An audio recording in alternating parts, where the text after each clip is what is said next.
নমস্কার বন্ধুরা, আজকে বাড়িতে বসে কিভাবে যে ঘি তৈরি করা হয়, হোমমেড ঘি যে কিভাবে করা হয় সেটাই আপনাদের সাথে আমি শেয়ার করব রেসিপিটা।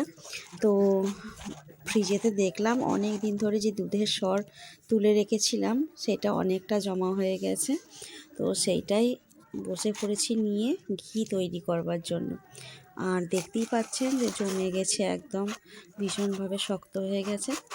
আর সেইটাকে এইভাবে ভালো করে ঘষে ঘষে দেখুন এরকম নরম একটু তৈরি করতে হবে, একদম ভীষণ নরম করে মাখা হয়ে গেছে। তারপর দেখুন মেখে মেখে এরকম একটা পর্যায়ে চলে এসছে। তারপর এটাকে কিন্তু হাত দিয়ে ভালো করে দলে দলে নিতে হবে। আমি ঠিক যেইভাবে করছি ঠিক সেইভাবে করে নিতে হবে।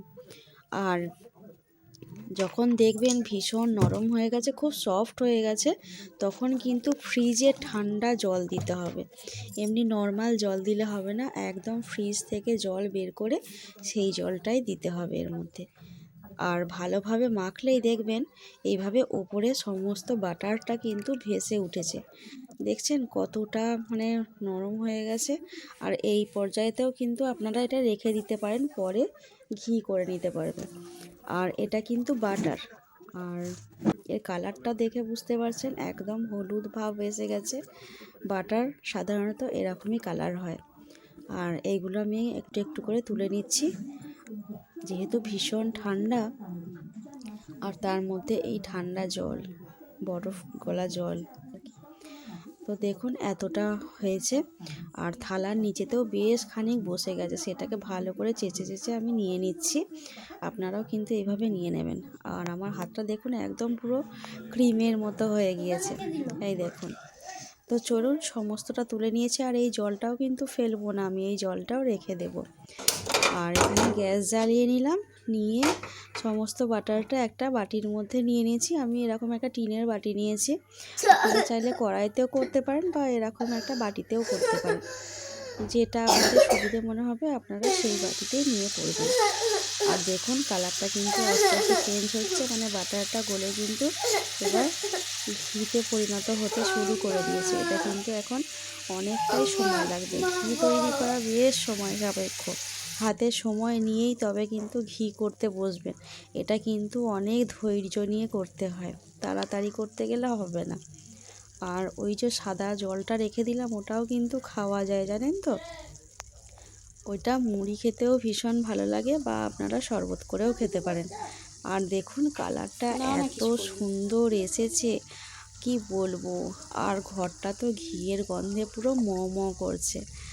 ভীষণ ভালো হয় এই বাড়িতে তৈরি করা ঘি। আর যারা আপনারা কিনে খান তারা একবার হলেও বাড়িতে একটু ট্রাই করবেন। ভীষণ ভালো লাগে বাড়িতে তৈরি করা, নিজেদের হাতে তৈরি করা বিশেষ করে ভীষণ ভালো লাগে। আর এটা দেখুন নিচেটা এখনও সাদা সাদা মতো হয়ে আছে, এটা এখনও কিন্তু পুরো রেডি হয়নি, এটা এখনও হবে।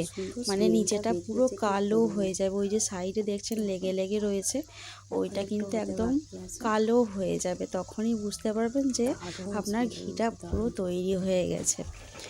এখনও একটু জাল দিতে হবে। ওই যে বললাম যে ঘি তৈরি করা অনেকটাই সময় সাপেক্ষ। এই দেখুন এখানে কিন্তু আমার ঘি তৈরি করাটা পুরোটাই হয়ে গেছে, তাও কিন্তু আমি এখনও গ্যাসটা বন্ধ করিনি, এখনও হচ্ছে। আর আর এখন আমি এখানে গ্যাসটা অফ করে দেব। আর আমি এতক্ষণ কিন্তু লো ফ্লেমেই করছিলাম, এটা কিন্তু জোরে দেওয়া যাবে না, তাহলে কিন্তু একদম পুড়ে যাবে। লো ফ্লেমেতেই করছিলাম। আর কালারটা দেখেছেন একদম খাঁটি ঘি তৈরি হয়েছে, আর দুর্দান্ত কিন্তু একটা সুগন্ধ বেরিয়েছে, ভীষণ ভালো।